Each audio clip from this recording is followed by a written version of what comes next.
He worked for half a century in a violent and often unkind world to open the gate for you. We are here to help you put yourself on the trail that leads up.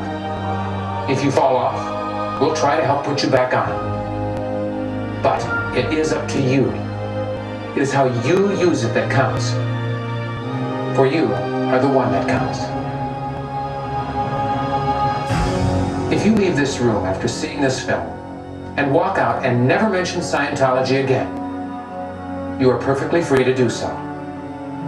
It would be stupid, but you can do it. You can also dive off a bridge or blow your brains out. That is your choice.